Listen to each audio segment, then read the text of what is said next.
Hey there, it's time to do a little thinning. These are a type of annual called Lobelia, and the seeds were pretty small, so I had a bit of a time trying to put just a few in each cell, as you can see, and it looks like most of them germinated. So to keep these guys happy, unfortunately for some of them, they're going to get cut out. And thinning is really kind of just what it sounds like. Basically, all you need is a good pair of sharp, kind of pointy, some kind of cutting tool. These are actually garden snips. I think this is a Corona brand that I got off of Amazon. But honestly, you could even just use scissors. And what I'm going to do is just try to pull these apart a little bit, get my scissors in there, and snip off down at soil level some of them, and then just kind of pull out what I've snipped off. And what that's going to do is it's going to give more space for the ones that are left to draw up nutrients, to draw up moisture, to get airflow. It'll just make them healthier. So I'm going to work on that because I kind of need both hands, I think. Let's see if I can get a little better picture here for you with one hand. So you can see already that's kind of getting some space in there. And there's still going to be several that I'm going to leave in each of these cells until they get bigger. And then if necessary, I can thin it again. So let me work on this, and then I'll show you how it looks partway through and then at the end. Actually, I figured out a place to sit my phone, so now you can see the whole thing. I'm just going to pull these back and come in with the snips. Try to take out the ones I've snipped if I can.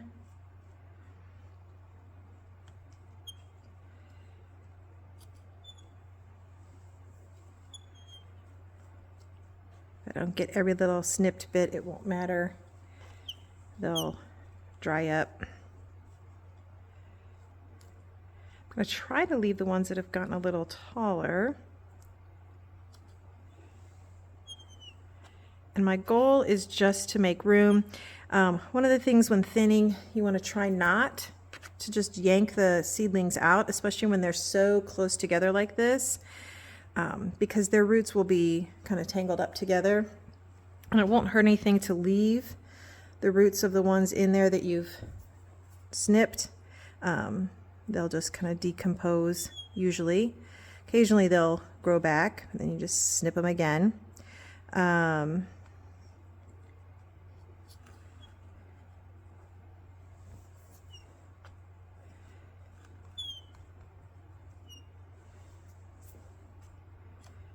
you can see when you let them get this full,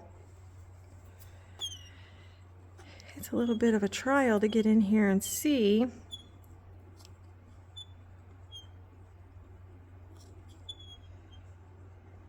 But once you get going and you get some of them out, it will get easier to see what you're doing.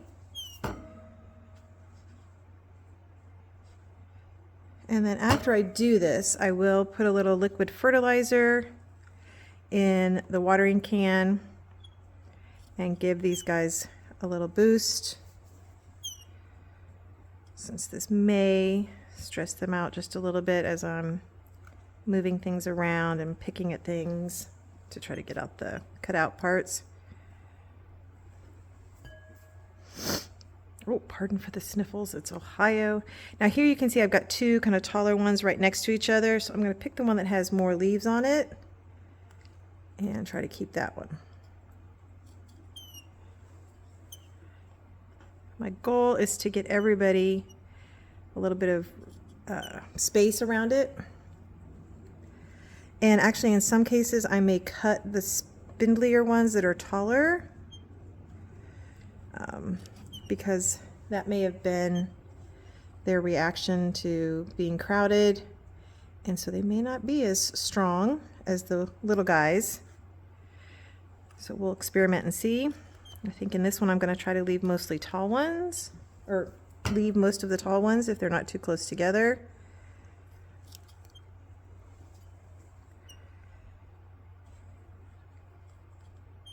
Oops, I accidentally pulled that one. Thought I had it snipped.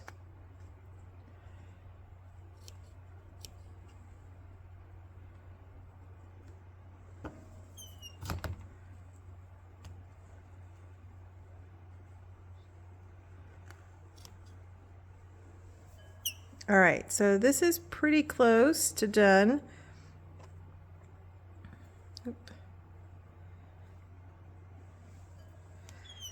And if this guy stays too wilty, I'll have to take it out. Oh, those are really close together. Let me try to get this one.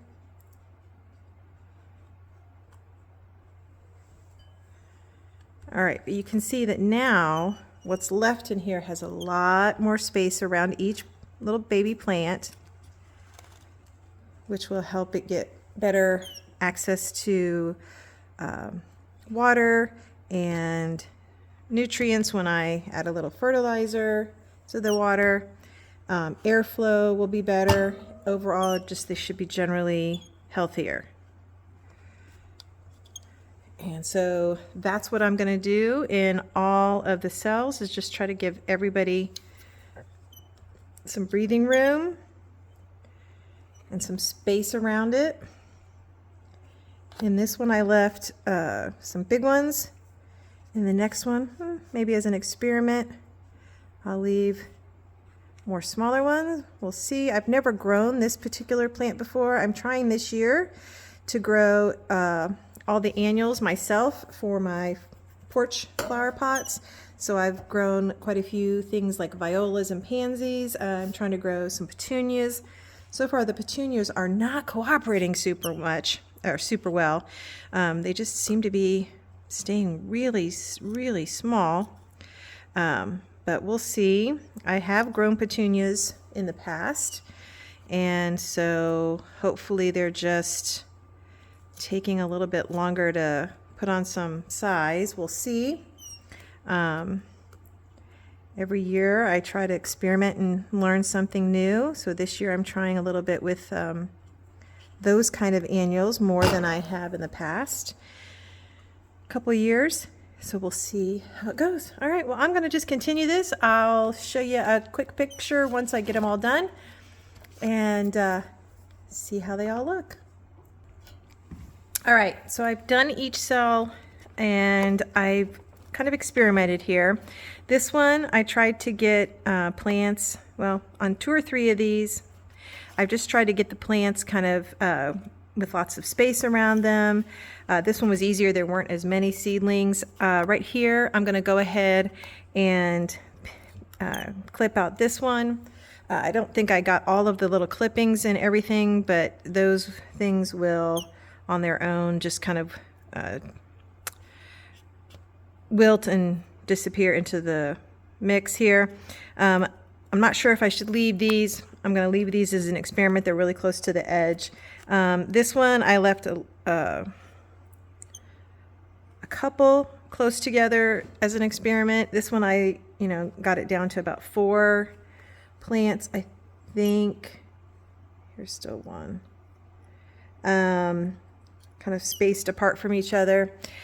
This one I have left a lot more in. I just kind of went in with the scissors and just kind of tried to make it be a little less congested, because I need to do a little more research on Bacopa. This is one of those types of plants that tends to have lots of little flowers and kind of trails and mounds, I believe, in the flower baskets when you see like a porch pot.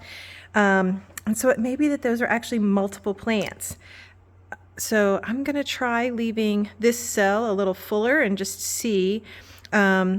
One thing that I can always do, as long as I don't wait too long, is I can always pull these out and gently tease individual plants apart and then replant them in their own little pots, which is actually something that I'll probably be doing with a few of the seeds that have been started here around the same time. Like, for example, here are some, I think these are a type of viola.